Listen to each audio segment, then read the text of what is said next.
So, di ba yung effort natin, pagpunta dito, yung mga nagastos, and then ito na naman, umulit na naman. Tapos pabalik, akala pagka bumalik ka sa Africa, ang pamasahe, mura lang. Magkano pamasahe? Magkano na kung Virgin? Magkano yan? Saan ka nagbubuk? Anong ano yan? Sa trip.com. Trip.com? Sa Ethiopian Airlines ba? Mas mahal? Mas mahal pa ron? Oo. Kaysa sa Trip.com? Kasi bili na yung mga promo, di ba? Nagbibili sila. Oo. Tapos paubos na eh. Tatlo na lang natira. Tatlong sita lang? Book mo na.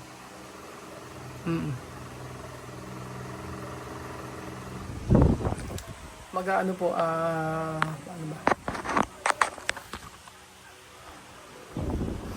I-book mo na.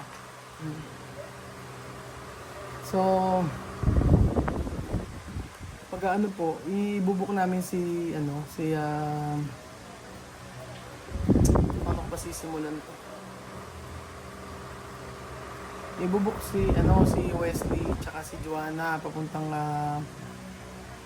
Equatorial Guinea. Yun yung napagdesisyonan kasi ang daming nangyari mula kahapon. So, ayun, saka ako na ikukwento lahat, basta uuwi na sila. So, nakapag-decide si Joanna at si Wesley na uuwi na. Ganun. Kaya ngayon, kanina, kasama namin siya at kinakausap. Pero, yun nga, marami ng mga nangyari. Ngayong oras ngayon ay alas 9 na. Alas 9 na at inuwanan nila yung maleta dito sa may maleta. So, yun.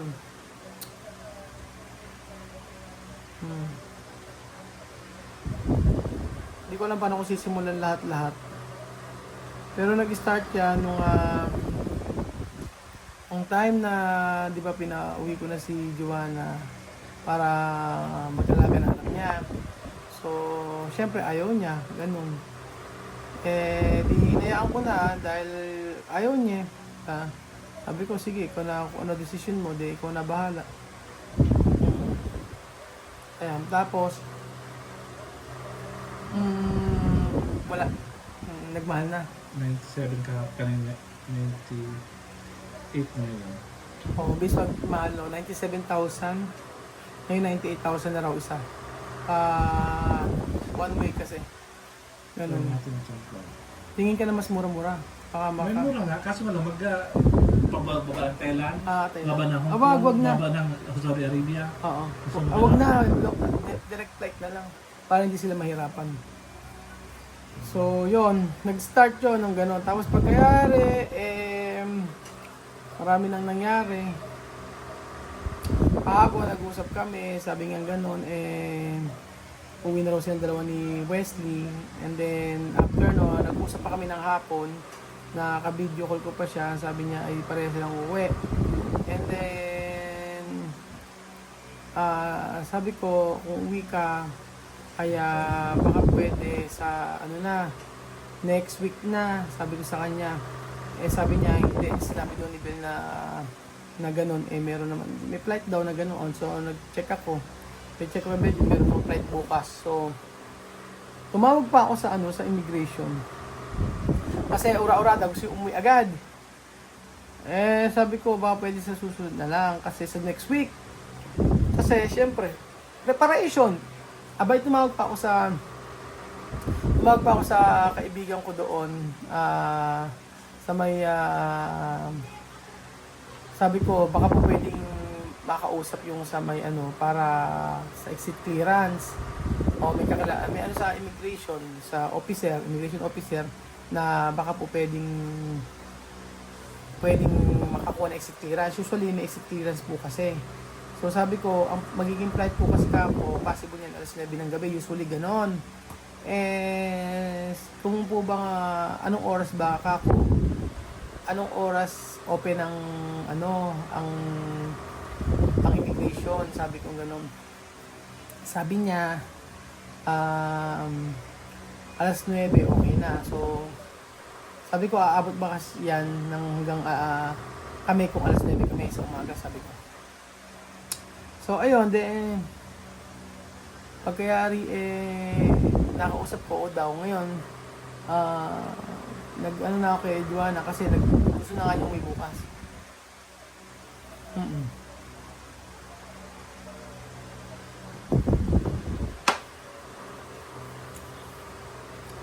Tapos, edi,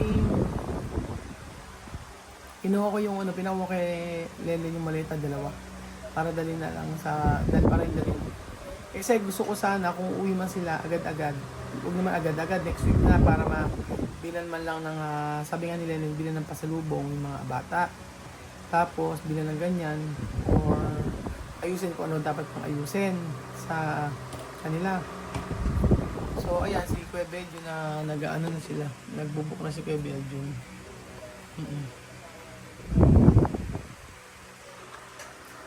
Ayan.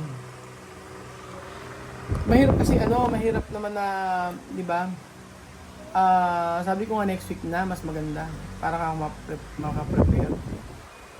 So, hindi ko naman na sasabihin nyo, pipigilan na ganoon. Kasi huwag mo na mag-stay muna sila dito ng ganyan na, di ba? Kasi di ba pinunta naman kasi ni Wesley dito is para mag-aral. Ngayon, uwi si Joanna kasama si Wesley. So ayoko ayoko magsalita about sa mga ganyan na nangyari. Pero syempre may mga reason kung bakit ganoon. May mga reason kung bakit sila ay uuwi na. So ang sa akin lang yung mga desisyon na gusto nila sana ay makapagpapasaya sa kanila. Pero marami nangyari mula kahapon, yung mga nakaraan, sobrang dami mga amigo. Kaya lang hindi ko na sa daming mga sinabi sa daming sinabi ganyan. Kasi kahit ako magugulat ako na pati si Wesley isasama niya. Diba? So, siguro baka talaga yung buhay nila din sa Pilipinas hindi nila kaya or hindi nila gusto or hindi nila except kay Wesley. Si Wesley siyempre malamang gusto niya yun. O kaya lang malamang meron lang hindi siya kasi pwede sagot sa kanya nanay. Pero kanina nung nakausap nga namin, pati daw siya, sasama na lang daw siya sa kanyang nanay. Marami pong nangyari kasi na syempre hindi naman maiiwasan. Kaya lang para sa akin dapat kasi yung ma-appreciate yung ginagawa mo. Dapat na-appreciate yung ginagawa mo. Ganun. So, ayan, bukas, ayan, tuloy na, uuwi na si Joanna at saka si Wesley, kasama si Wesley. So, ayoko namang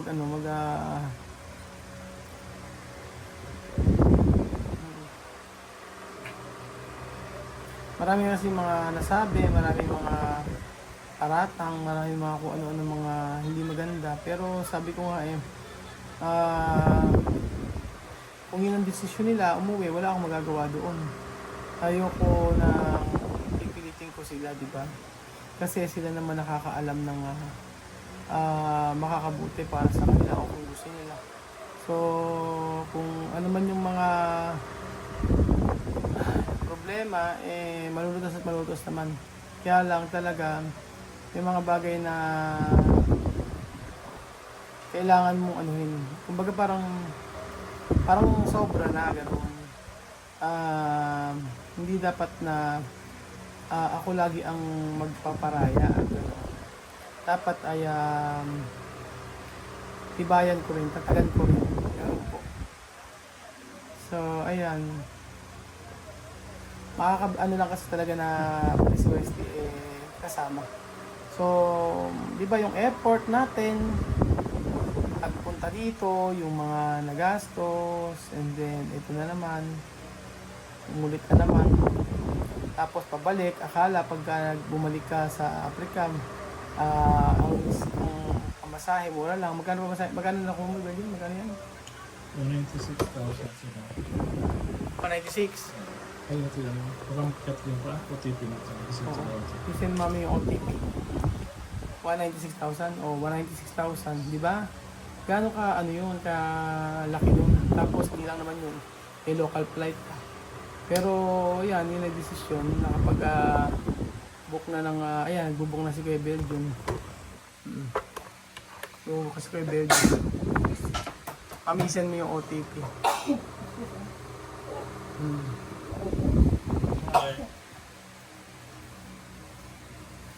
I-print mo na lang pagkatapos. Kasi bukas maaga po kami, pupunta kami muna sa may immigration. Tapos ako na clearance, afternoon, diretso kami Metro Manila hanggang sa ano. Pero mahaba pa yung oras. Gabi, ano oras flight? Yun. Yes, maybe na. 2 hours dito na pwede. Alas 9 ng gabi ang flight. So 6:17. 5, no?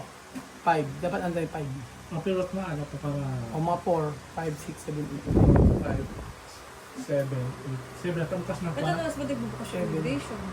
7. 7. Mga 7 siguro. Bukas na ba yun na 7? Oo. Ha? 9 o'clock? 9 yun. Nan, di ba?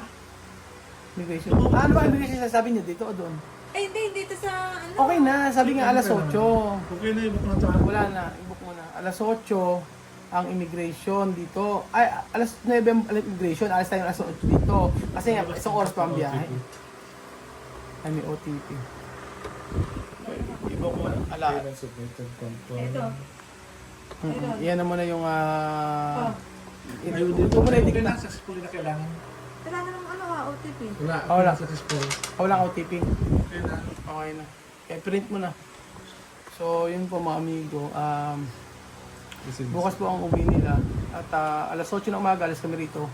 Then after noon, punta kami ng immigration sa Kabanatuan para ayusin yung exit clearance.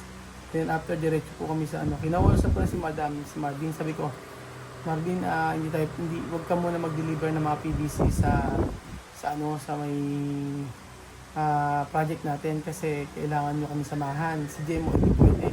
So si Madam tsaka si ano sa amin sasama. Ganun. Silang sasama para maghatid.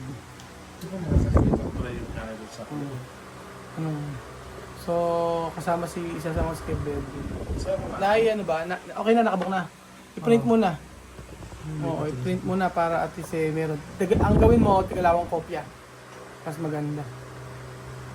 So yun po mga amigo, papahinga muna at in-update ko lang po kayo kasi biglaan yung ganyang pag-uwi nila.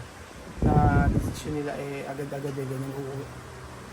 So yun po mga amigo. Pero sobrang maraming nangyari sabi ko sa inyo. At kahit kayo, I think mauunawaan nyo ako kapag bakit hindi ko nilaban, bakit hindi ako nakipag-ano. Kasi maunawaan niyo po ako kung sa mga nangyari po mga amigo. Kaya, ikukwento ko po sa inyo yung mga nangyari talaga. Lahat-lahat. Para at least alam niyo po kung ano yung bakit ganyan.